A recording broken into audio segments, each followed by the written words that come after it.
సరిగ్గా మొహం చూస్తే అడుక్కు తినేవాడిలా ఉంటుంది.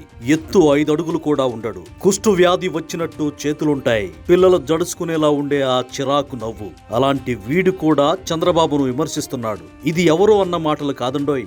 జగన్ రెడ్డి చేస్తున్న దిగజారుడు వ్యాఖ్యలను చూసి తట్టుకోలేక ఒక సామాన్య టీడీపీ కార్యకర్త ఆవేదనతో సోషల్ మీడియాలో రాసిన పోస్ట్. తాజాగా తాడేపల్లిలోని పార్టీ కార్యాలయంలో అద్దంకి నియోజకవర్గ నేతలతో జరిగిన సమావేశంలో జగన్ రెడ్డి సంస్కారం లేని మాటలు మాట్లాడారు. చంద్రబాబు సుందర ముఖార విందాన్ని చూసి పెట్టుబడులు పెట్టేందుకు పారిశ్రామికవేత్తలు ఎవరొస్తారండి అంటూ వ్యక్తిగత దూషణలకు దిగారు. అసలు ఒక మాజీ ముఖ్యమంత్రి హోదాలో ఉండి ఇలాంటి భాష వాడటం ఏంటని చివరకు వైసీపీ వారే ముక్కున వేలేసుకుంటున్నారు. ఇక చంద్రబాబు ముఖం చూసి ఎవరొస్తారని మాట్లాడుతున్న జగన్ ఒకసారి చరిత్ర తిరగేయాలి. అదే చంద్రబాబు విజన్ ను చూసి ప్రపంచంలోని అత్యంత సంపన్నుడైన బిల్ గేట్స్ హైదరాబాద్ కు వచ్చారు. మైక్రోసాఫ్ట్ లాంటి ప్రపంచ స్థాయి దిగ్గజ కార్యాలయాన్ని మన గడ్డపై చంద్రబాబును చూసి పెట్టాడు. క్లింటన్ లాంటి అగ్రరాజ్యాల అధ్యక్షులు సైతం బాబు దార్శనికతను మెచ్చుకున్నారు. ఇప్పుడు తాజాగా గూగుల్, ఆర్సెల్ఆర్ మిట్టల్ వంటి దిగ్గజాలు వస్తున్నాయి. పారిశ్రామికవేత్తలు చూసేది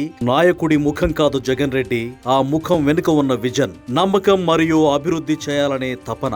ఆ నమ్మకం చంద్రబాబు నాయుడిపై ఉంది కాబట్టే పెట్టుబడుల వరద పారుతోంది. తన 5 ఏళ్ల పాలనలో రాష్ట్రాన్ని అప్పుల పాలు చేసి ఒక్క పరిశ్రమను కూడా రప్పించలేకపోయిన జగన్ రెడ్డి ఇప్పుడు వస్తున్న ప్రతి ప్రాజెక్టును తన ఖాతాలో వేసుకోవాలని చూడడం విడ్డూరంగా ఉంది. 1.36 లక్షల కోట్ల మిట్టల స్టీల్ ప్లాంట్ మొదలుకొని గూగుల్ డేటా సెంటర్ వరకు అన్ని తానే తెచ్చినట్టు ప్రజల్లో అసత్యాలను నూరిపోసే ప్రయత్నాలు సొంత పార్టీ వారికే నచ్చడం లేదు. విచిత్రం ఏంటంటే స్వయంగా జగన్ కు అనుకూలంగా పనిచేసే గ్రేట్ ఆంధ్ర లాంటి వెబ్సైట్లే జగన్ అబద్ధపు క్రెడిట్ కొట్టేయడానికి చూస్తున్నాడు అంటూ వార్తలు ప్రచురించడం మనం గమనించాల్సిన పచ్చి నిజం. మరో ఘోరమైన విషయం ఏంటంటే గూగుల్ సంస్థను నేనే తెచ్చాను అని ఒకవైపు ప్రగల్భాలు పలుకుతూనే మరోవైపు విశాఖలో గూగుల్ కోసం భూములు కేటాయించడాన్ని తప్పుపడుతూ జగన్ బ్యాచ్ కోర్టులో కేసులు వేయడం ఆయన ద్వంద్వ నీతికి నిదర్శనం. రాష్ట్రాభివృద్ధిని అడ్డుకోవడానికి కోర్టుల్లో కేసులు వేస్తూ బయట మాత్రం ఆ క్రెడిట్ నాదే అని చెప్పుకోవడం జగన్ రెడ్డికి మాత్రమే సాధ్యమైన విద్య.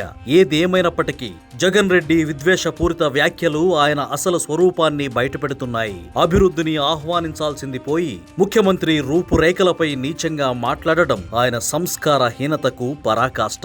శవాల దగ్గర నవ్వే వింత స్వభావం, బాబాయి హత్య వెనుక రక్త చరిత్ర, ఆస్తుల కోసం కన్నతల్లిని చెల్లిని రోడ్డున పడేసిన నీ పాడు బుద్ధితో చంద్రబాబుకు పోలికేంటి? ఇలాంటి నీచమైన వ్యక్తిగత దూషణలు మానుకోకపోతే ప్రజలు నీ రాజకీయ జీవితానికి శాశ్వత సమాధి కట్టడం ఖాయం. Mind it.